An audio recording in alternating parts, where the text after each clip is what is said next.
¿Quién mató a Lucas de Gálvez? Todavía son conjeturas que se tienen. Se habla que fue un criado, que hubo intereses de Aquel, el que lo Esteban apuñaló. Quijano. Esteban Quijano, el alcalde, que habían afectado sus intereses por las reformas borbónicas, se habla como el autor intelectual. El material ya se tiene. Ya se tiene. Así es. Pero aquí, además de que, bueno, van 2 puntos más con Felipe sobre el tema, vuelta a lo mismo.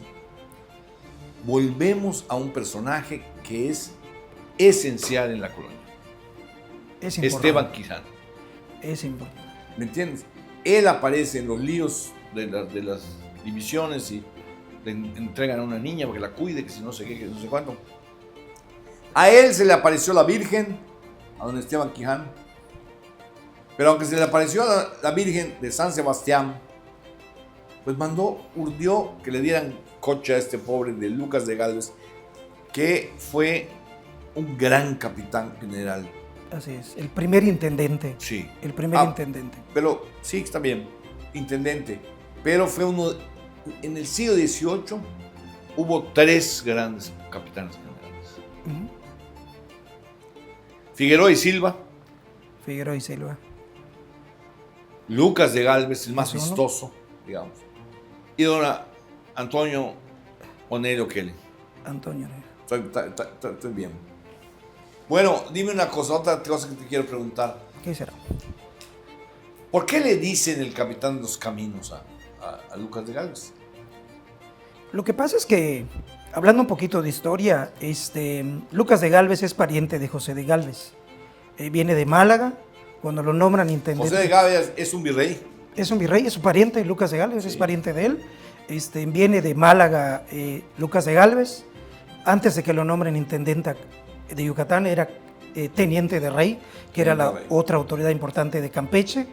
Y cuando él viene en la península de Yucatán, los que dominaban toda la economía eran los Quijano, que eran poderosísimos. Lucas de Gálvez afronta ese litigio por todas las propiedades y es donde viene el trasfondo del asesinato.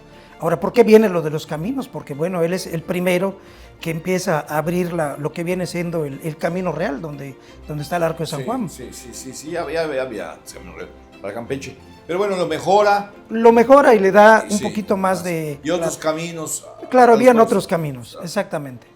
Pero fíjate que le dicen el capitán de los caminos. Y también le dicen, bueno, no le dicen, la ciudad le debe mucho, ¿no? El Paseo de las Bonitas. El Paseo de las Bonitas. Vibra hasta Bolivia. Es el único personal, bueno, no es el único. A él, Montejo, que de la colonia le rendimos culto. El mercado se llama Lucas de Gálvez. El mercado Lucas de Gálvez, así es. Y muchos no desconocen de su historia. Desconocen de su historia. Fue un gran capitán general. Las calles 65, hoy llamada calle antes del Bazar, un hombre horrible. Se llamó originalmente Paseo de las Bonitas. No fue el primer paseo de la ciudad, fue el segundo. El primero fue el de Santana. Okay. De ahí nos fuimos allá. Ahí está. He pretendido que se ponga un gesto que recuerde la Alameda. Algo, la Alameda. Cualquier cosa, ¿no? Que le diera. Parece que todo alcalde que mire a ver a la colonia es un derechista, pero no de ahora, de siempre, ¿no? La colonia no existe, no hay que, bueno, se le venera, se le reconoce a don Lucas de Gálvez. Realmente Lucas de Gálvez es importante en la historia de Yucatán, porque antes de que vengan los cabildos como los de Valladolid y Campeche, tenían un predominio político. Desde que nombran a Lucas de Gálvez empieza a tener una serie de conflictos con ellos. ¿Qué tipo de conflictos había? El manejo de la mano de obra indígena. Estuve el acceso de un ramo que se llama Intendencias en la AGN, donde ahí describe cómo los dos cabildos importantes, que eran Campeche y Valladolid, se enfrentaban con Lucas de Gálvez. De hecho, había, principalmente por el uso de la mano de obra, por el comercio de mantas, que eran patíes, y principalmente porque los indígenas eran usados como transporte de comercio. Yo decía, ¿cómo es que caminaban tantas distancias los indígenas? A veces, yo he visto crónicas desde Mérida hasta Campeche, yo dije, tanto, lo veía exagerado, pero era una denuncia que se hacía de la explotación. Servían también para hacer carreteras, he encontrado documentos de la carretera Cisalda. Entonces, alguno de ellos lo mató, urdió el asesinato. Claro, todo apunta a la familia Quijano, que era poderosísima.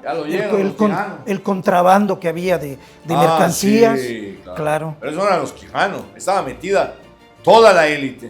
Toda la élite, pero bueno, él era uno de los principales. Bueno, tan está metida toda la élite. Luis Ramírez hizo un trabajo, no sé si ¿Sí? Yo hice unos tiempo muy interesante para mí.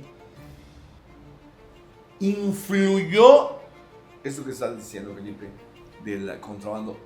Como el contrabando se hacía con los ingleses de Belice, los británicos, todo lo que se consumía en el altiplano pasaba por acá, digamos el 80%, y era contrabando. Por eso quebraron a la Casa de Contratación de Sevilla. Voy a decir esto. Influyeron esos británicos en la forma de hacer negocios de los empresarios yucatecos. En aquel entonces pues no eran propiamente empresarios, eran unos contrabandistas del cariño, ¿no? Algo importante también para destacar en cuanto a la trascendencia de Lucas de Gálvez, el choque que hubo con las comunidades indígenas. Los bienes de comunidad que antes les permitían administrar las repúblicas de indios son administradas por la Real Hacienda. Esa es parte del reformismo borbónico, que viene desde España, donde ellos querían tener todo el control, porque aquí había autonomía de los bienes de comunidad. Eso es algo muy inteligente que hicieron, que hizo el gobierno español. Eso fue a la larga. Hoy, dicen los estudiosos, Miguel León Portilla, y dicen, bueno, don Silvio Zavala, igual, así es. Fue brillante esa. A ver, toma tu tierra, tú. El gobierno británico estudió esa manera para replicarla. Claro. Pero en el siglo XX, ¿eh? O sea, para replicarla. Sí, actualmente. Sí, para que la comunidad de naciones que tiene, la mancomunidad de naciones. Bueno, Felipe, ¿qué otra cosa decimos del viejo ese Lucas de Gálvez?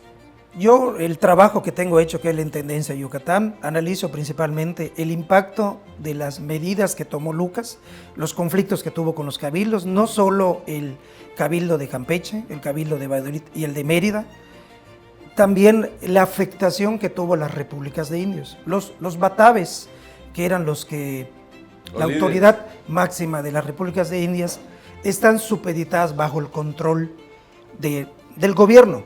Ese era el fin de las reformas borbónicas, centralizar todo.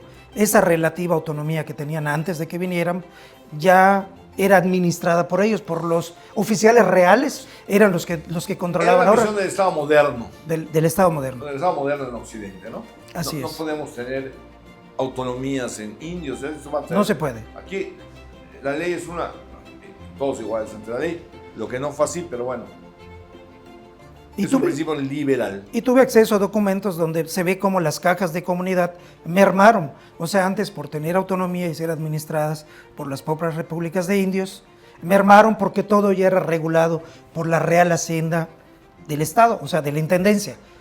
Correcto. Así es. Sí. Falta un punto que tratemos. ¿Qué será? Era muy enamorado y le quitó el honor, digamos, entre comillas, a muchos hidalgos, no estoy hablando, Así a es. muchos hidalgos, ¿correcto? Y pues también había maridos muy ofendidos. De hecho, se comenta que el sobrino del obispo Fray Pina y Mazo, era un calavera, ese muchacho. Un militar, enamoraba a una de las damas, de las novias.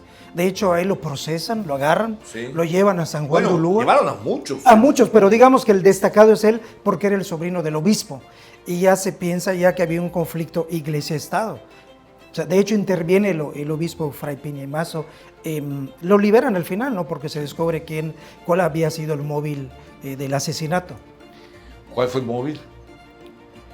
El móvil era una cuestión que había dicho los conflictos Sí, e intereses. terrible. Ajá. Sí. O sea, se ve como una cuestión romántica, que era una cuestión de faldas. Pero No. fondo, O sea, hay fondo, dos grupos de inversión. Claro. Las faldas, no te olvides que las faldas. Claro, o sí. sea, había que quitar el honor, o sea, había que afrentarlo. Claro.